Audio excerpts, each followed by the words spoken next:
Maganda umaga po sa inyong lahat. Nako, hindi po mabuting balita, no? Dahil milyong-milyong mga kababayan natin ang nagtatrabaho at naninirahan sa gitnang silangan at nagkaroon na po ng putukan sa gitnang silangan. Matagal na pong inaasahan ito dahil alam naman natin na iba talaga ang tripping ni Trump ngayon, no? Binabaliwala niya ang international law na nagpabawal ng paggamit ng dahas, lalong-lalo na kung ito ay nakalaan para kontrolin ang tanging yaman ng isang bansa. Ginawa po ni Trump ang paglusob sa Venezuela dahil siya ay nais na niyang makontrol ang oil reserves sa Venezuela na pinakamalaki sa buong daigdig. At ngayon naman po ay ayun, binobomba ang Iran at alam naman po natin yan. Yan ay pagkaka-interest din sa oil reserves ng Iran.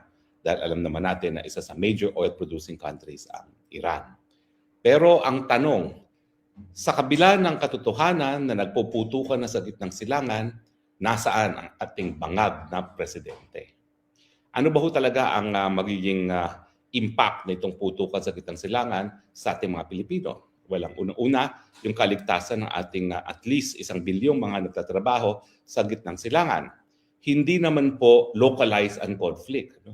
Lumawak na po ang conflict dahil ang Iran gumante sa pagkakabomba ng Israel at ng Amerika sa kanya sa pamamagitan ng pagbobomba din ng UAE, pagbobomba rin ng Qatar, pagbobomba rin ng Oman, kung hindi ako nagkakamali. At syempre, dahil ang Israel ay involved dito, kasapi na rin ng Israel. Alam niyo, nakakatakot dito sa gerang ito, hindi lang dun sa kaligtasan ng ating mga mamamayan na halos 1 milyon dyan sa gitnang silangan, kung hindi yung probability na ito ay lalawak pa. Bakit?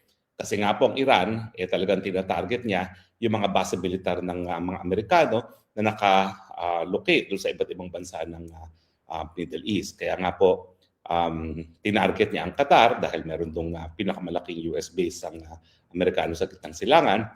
At ang tanong, kailan kaya tatargetin ng mga Iranians ang base militar dyan sa Pilipinas na pinakamalaki rin sa Southeast Asia? No? Dahil ang mga base militar ng Amerikano, hindi na sila nagpapatakbo. Tayo mga Pilipino na nagpapatakbo dahil sa EDCA, talagang pinayagan ni Bangag Jr. na dagdagan pa. Assuming na it was Noynoy na pumasok sa ganyang kasunduan, ang ginawa naman ni Noynoy ni Bangag Jr. Halos dinoble yung mga base militar na ibinigay niya free of charge para gamitin ng mga Amerikano. So ngayon, dahil talagang ang pagganti ng Iran ay pananarget ng mga base militar ng mga Amerikano, may posibilidad na pati tayo talaga matarget ng mga Iranians. Hindi ko po sinasabi na gagamit sila ng intercontinental ballistic missiles, pero pwede sila magpadala ng mga suicide bombers dyan, no? Sa mga base militar ng Pilipinas para lang iparating na talagang ang Iran ay gumaganti at kayang tumayo laban sa mga Amerikano. Ano pa ba ho mga maging epekto nito? Natural, alam na natin yan. Bukod sa immediate kaligtasan ng halos 1 milyon natin mga kababayan dyan sa gitnang silangan, na ang sabi ni Bagag ay magpapadala raw siya ng Navy ship. Alam mo ba, napakabobo po ng ganyang desisyon. Unang-una, sinarado na nga po ng Iran yung isang strait na pinagdadaanan ng lahat ng mga langis. Meron po kasi isang strait dyan na dinadaan ng lahat ng mga oil tankers na kontrolado ng Iran. Dahil itong strait pong ito ay katabi ng kanyang teritoryo. Paano naman makakarating doon ng kahit anong barko? Sinarado na ng Iran yung strait na yan. Hindi na makakadaan ng kahit sinong barko dyan. So bakit ka magpapadala ng warship? Pangalawa, ang gray ship po ay nagpapahiwatig na ikaw ay nakikipagdigmaan. Dahil nga merong base militar ang mga Amerikano dito sa Pilipinas, baka sabihin ng Iran, kaya nagpadala ng Navy ship, dahil nakikisali na sa gera ang Pilipinas, lalo pa tayong mabobomba, no? Di ba po? Kaya nga po, yan ang hirap sa mga bangag na hindi man lang nagtapos ng kolehiyo, hindi alam ang ginagawa, hindi alam kung ano magiging repercussions ng kanilang mga desisyon, gaya na pagpadala ng isang Navy ship. Tayo nga po nawala sa atin ng Scarborough Shoal dahil mga panahon ni Noynoy, nagpadala siya ng Navy ship, no? Samantalang ang China ay palaging Coast Guard. Kasi ang Coast Guard ay civilian, ang Navy ay or gray ship ay military.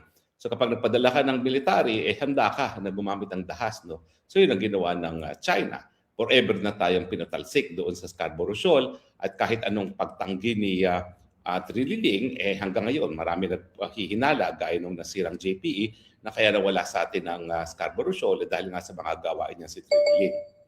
Pero bukod pa dun sa kaligtasan ng ating mga mamamayan sa Middle East, bukod pa dun sa posibilidad na pati tayo pwede ng targetin dahil ang mga Amerikano ay nasa mga base militar na nasa bansa natin na pinayagan ng Bangag Jr., siyempre, ang pinaka-immediate na concern natin, magtataasan na naman ang presyo ng langis dahil sa putukan, lalong-lalo na yung strait na pinagdadaanan ng mga tankers ay sarado na. So, anong impact niyan? Well, ibig sabihin, mas mataas na naman ang presyo ng langis at gasolina sa Pilipinas. At kapag nagtaas ang presyo ng langis at gasolina, magtataasan ang presyo lalong-lalo na ng pagkain. Dahil pinaka-importante, dahil ang pagkain naman para makarating sa ating mga hapagkainan, isinasakay sa transportasyon. Tataas ang presyo ng pataba, tataas ang presyo ng insecticides dahil lahat po yan ay meron ginagamit na petrolyo. Tataas ang presyo ng kuryente. Na pag tumaas ang presyo ng mga bilihin, ano naman mag-epekto dyan? Well, tataas ang hanay ng mga gugutom.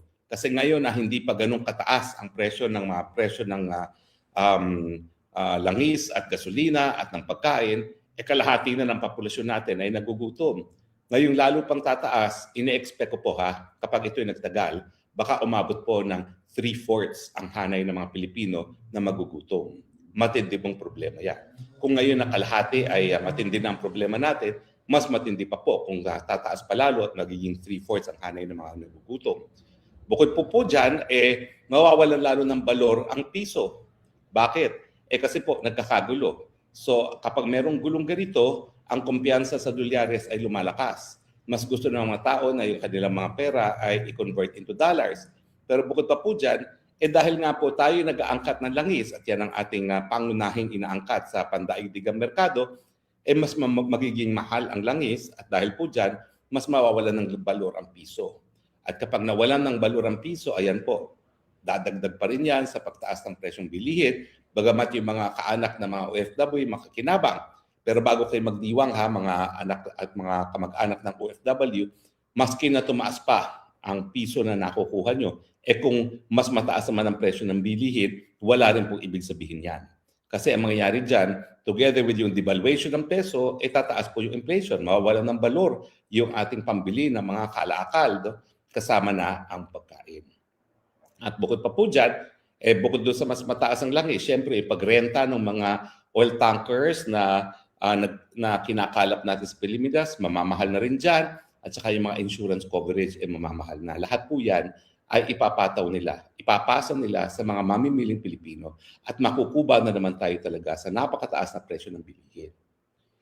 So sa kabila ng banta sa buhay ng mga Pilipino na nandoon sa gitnang silangan, banta sa buhay ng mga Pilipino sa mga iba't ibang lugar ng base militar ng Pilipinas sa pinagamit ni Bangag, sa mga dayuhan, yung banta sa kabuhayan ng mga Pilipino dahil na naman sa pagtaas ng presyo ng bilihin at sa kawalan ng balor ng piso, nasaan ang Marcos Jr.? Mabuti na lang, si Inday Sara, although siya pangalawang pinakamataas na opisyal pa lamang ng Pilipinas, ay nagsalita na para magbigay ng suporta sa ating mga kababayan, lalong-lalo na doon sa ating mga OFW sa gitnang silangan.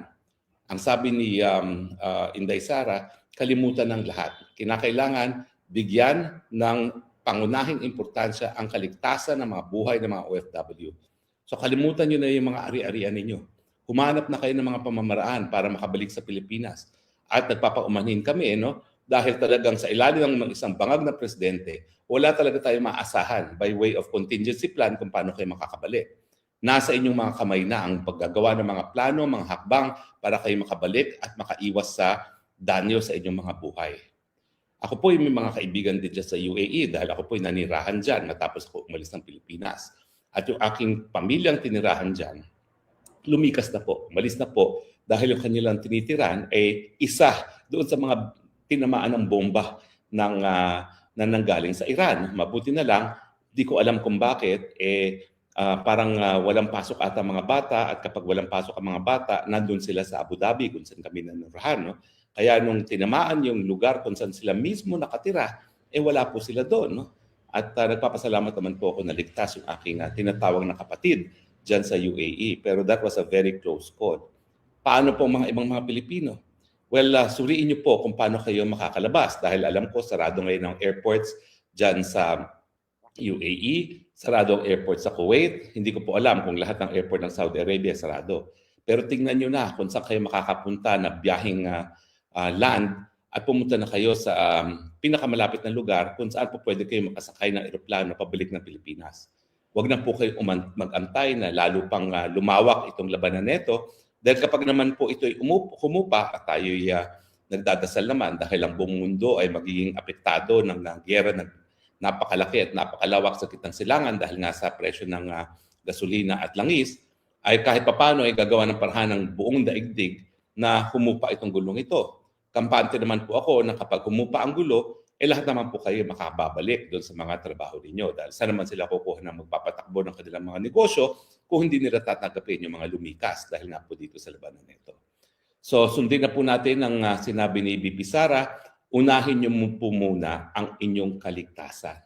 Aanhin ninyo ang mga ari-arian kung kayo naman po ay magiging biktima ng labanan dyan sa gitnang silangan. Mas mabuti pa po siguraduhin natin ang ating mga buhay dahil kahit ano naman mawala sa atin pagdating sa ating mga ari-arian, mababawi naman po natin yan habang tayo buhay. At saka sabi naman ng Panginoon, no, seek ye first the kingdom of God, and everything shall be added unto you. Magdasal po tayo sa kaligtasan, pero yun nga po, alalahanin natin ang pagkakaiba ng liderato kapag ang tao isang nasa tamang pag-iisip at ang tao isang bangag. Nung panahon ni Tatay Digong, napakabilis po ng response para po tulungan ang mga Pilipino na nais umuwi. No? Ang nakakalungkot po, bagamat ang mga personalidad na nanungkulan doon sa OWA ng mga panahon ng COVID at iba pang sakuna, gaya ni Hans Kakdak ay narariyan pa rin sa Pilipinas, para bagang hindi sila talaga nagpapatakbo ng DMW, para bagang ang mga crony ni Lisa Tanas ang siyang nagpapatakbo at ngayon ay kulang tuloy ang response. Mantakin nyo, mahigit 24 oras nang nakalipas, ni wala tayong naririnig sa presidente. Wala man lang kahit ng mensahe para man lang magkaroon ng pag-asa at magkaroon ng paghupa ng damdamin ng ating mga OFW dyan sa gitnang silangan. At ngayon, patuloy ang chismis na naroon na naman siya sa isang hospital na hindi naman kinukumpirma, hindi rin dinideny ng Malacanang, samantalang may karapatan tayo malaman kung ano talagang kalagayan ng presidente, kung siya ay mayroong seryosong karamdaman, dahil nga sa mga panahon na may sakuna gaya nito, bombahan sa gitnang silangan na makakaapekto sa milyong-milyong ating mga kababayan, bukod pa doon sa posibilidad na pwedeng tayo rin ay matarget, kinakailangan there must be a president in charge. At kung talagang siya ay merong malubhang karamdaman, ibigay na muna niya kay Inday Sara dahil sa mga panahon na merong putukan, hindi po pwede na wala na nga sa tamang pag-iisip dahil sa cocaine ng presidente, wala pa sa tamang kalusugan. Yan ang dahilan kaya merong vice presidente para someone is always in charge na mga Pilipino hindi naman na walang maaasahan sa gobyerno pagdating sa tulong sa mga panahon ng aberya gaya ng nangyayari ngayon sa gitnang silangan. So Marcos Jr., bangag, pwede ba? Dahil ito iputukan na. Kung talagang hindi mo na kaya, hindi naman kinakailangan ng permanenteng ibigay mo kay Inday Sara. Miski gawin mo muna siyang acting president. Maawa ka naman sa mga Pilipino sa gitnang silangan na talagang nasambit siya ngayon ng delubyo. Kinakailangan nila isang gobyerno gumagana. Ibigay mo miski panandaliya kay Inday Sara. Dahil tingin ko naman, pag binigay mo yan kay Inday Sara, hindi naman para pag-interesan niya ni Inday Sara na gawing permanente. Dahil alam niya na kapag nagkaroon ng malinis sa halala sa 2028, mapupunta rin naman sa kanya yan. Ang sinasabi ko sa panahon ng pangangailangan, bigyan mo naman ng tao na makapagbibigay ng tulong ang mga mamamayan natin, lalong-lalo na nasa gitnang silangan. Ibigay mo na muna yan kay Inday Sara Duterte habang ikaw ay, ewan ko ba kung anong ginagawa mo sa sarili mo. Kung pinapakinggan mo yung manang mo, na ikaw ay inaalagaan mo na lang iyong kalusugan, ikaw ay nagre-rehab, dahil alam mo yung bisyo, mas nakakasama pa yan sa iyong kalusugan talaga. Yung diverticulitis mo, Sos Maria Josep, yan ay prone ikaw sa infection. At dahil ikaw ay prone sa infection, baka mamaya isang kidney mo, magkaroon ng infection, kaisa-isang kidney mo na nga lang yan, ditigo ka.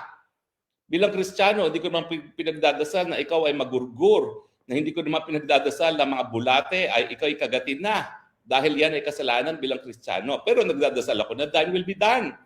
And I think part of thine will be done is ibigay mo na yung pamumuno sa tao na talagang magbibigay pag-asa at magbibigay na tunay na tulong sa mga Pilipino ngayong talagang nasa gitna tayo ng delubyo.